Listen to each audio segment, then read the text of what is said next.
A kid standing on the roof of a house, out of harm's way, saw a wolf passing by and immediately began to taunt and revile him.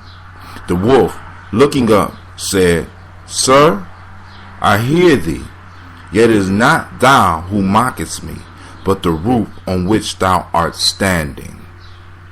Time and place often give the advantage to the weak over the strong. This is Folktales for Grown Folks. I am Hatem. The story I'm reading from Aesop Fables, translated by George Fowler Thompson. I received the book from ForgottenBooks.org. I suggest you go and get them. And once again, this story, these folk tales are not for kids. I ain't gonna say not for kids, but not just for kids, adults.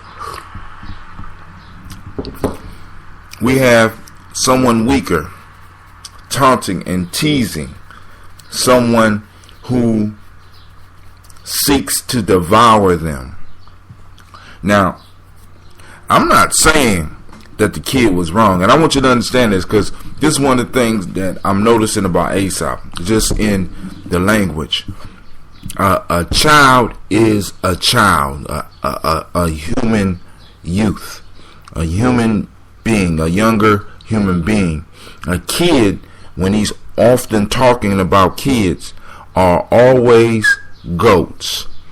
I wonder why we call our young people kids now. Is it because we are leading them to sacrifice? And that's not original thought. I actually got that from one of KRS-One's songs. But are we leading our kids to sacrifice? Well, anyway, back to the point. We have this kid that's teasing this wolf, and the wolf bring up the fact that it's not you that mocks me, it's the time and the place in where you are that mocks me. You're not protected by anything other than being in the right place and right time. And I think many of us need to always remember that, especially when we are operating out of a mind state that believes that everything we have received we deserve.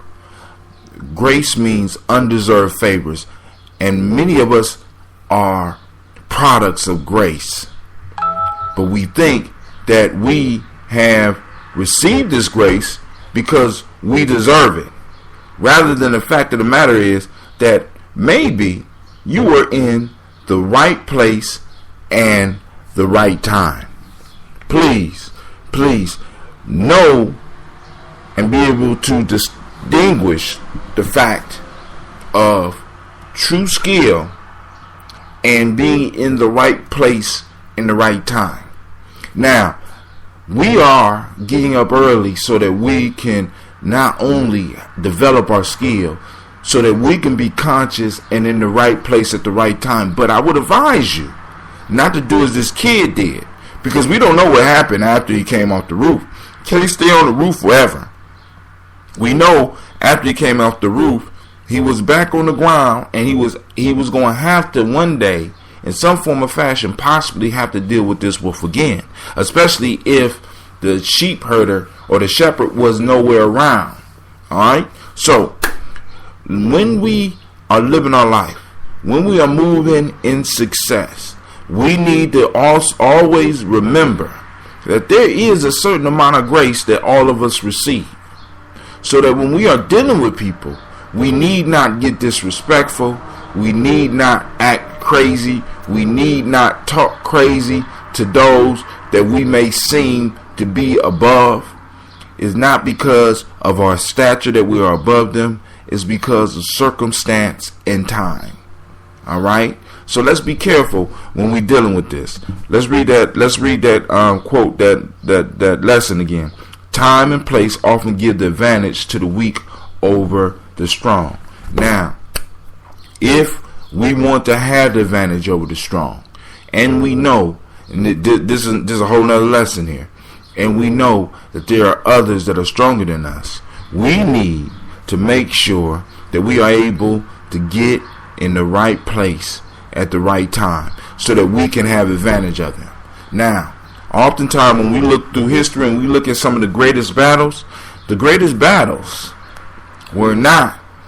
are not really recorded and talked about, because one force just totally outclassed another force and they were stronger than another force. No, the stories that we like to tell is about the underdog who was able to take advantage of the time and their place. We don't talk about a lot of the Roman battles. Most of the time you hear about when the Romans got whooped, you know what I'm saying, by individuals. I mean, when you look at the slew of movies that came out, you always got an underdog that, because of their place and their time, they were able to take advantage of their place and time, even if in the end they lost. You know what I'm saying? So we need to understand that if we do not necessarily have the skill sets to dominate, we do have the ability to get up before our opponents and to put ourselves in the proper position, or at least move towards the proper position before our opponents, so that we can, in a sense, like this kid, have the higher ground. But we don't need to gloat. We don't need to gloat and brag about it. This brother Hatim saying thank you for stopping in for Folk Tales for Grown Folks. I can't wait to hear some of the folk tales that you're going to send me. I can't wait to hear one of you possibly doing an MP3 and sending it to me so I can air it on the show and have a little bit more time in the morning, because other people are really getting into these fables and folk tales, myths and legends, and really learning the lessons and sharing the wisdom. Remember, we have to be willing to share our light, because we never know what we have to say. We never know what it will do for someone else. We never know what insights we may have that may save somebody's life. Right now I'm going through a difficult time in my life, and I would really love some wisdom from some of you that are taking the time to listen, because maybe one of you might have the words that I need to hear. Alright? This is Brother Hatim saying peace. I pray that your day is as beautiful as you are, and thank you for sharing it with me.